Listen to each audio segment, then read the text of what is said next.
আজকে সারাদিন বৃষ্টি হচ্ছে, তো আজকে ইলিশ মাছ এনেছে। ইলিশ মাছটা বলেছে সর্ষে দিয়ে বেগুন দিয়ে পাতলা করে ঝোল করতে। তার জন্য আমি বেগুনগুলো আমি আগে ভেজে তুলে রাখলাম। মাছটা নুন হলুদ মাখিয়ে রেখে দিয়েছি।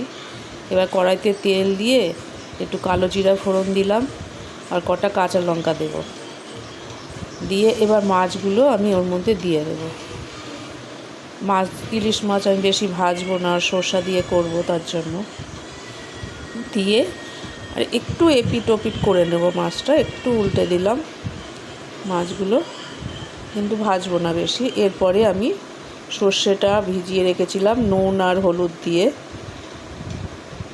এবার সর্ষেটা গুলিয়ে আমি এর মধ্যে দিয়ে দেব। একটু ঝোল ঝোল করবো দেখে একটু বাটিটা ধুয়ে একটু বেশি করে ঝোল দেব।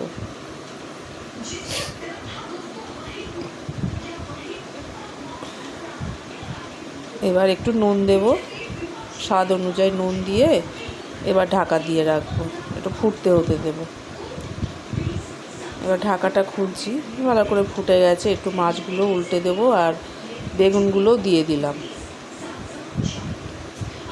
বেগুনগুলো দিয়ে আর অল্প ফোটাবো, কারণ এই ঝোলটা আমার রাখতে হবে, বলেছে পাতলা ঝোল খাবো, তার জন্য আবার একটু ঢাকা দিয়ে দিলাম। এরপর ঢাকনাটা খুলবো। তো এই ঝোলটা আমার লাগবে, তো এটা আমি আঁচটা বন্ধ করে দেবো। এবার বেশ ঝোল ঝোল আছে আর মাছটাও বেশ নরম হয়ে গেছে। তো মাছটা আমার রান্না করা হয়ে গেছে। এবার খেতেও খুব টেস্ট হয়েছে।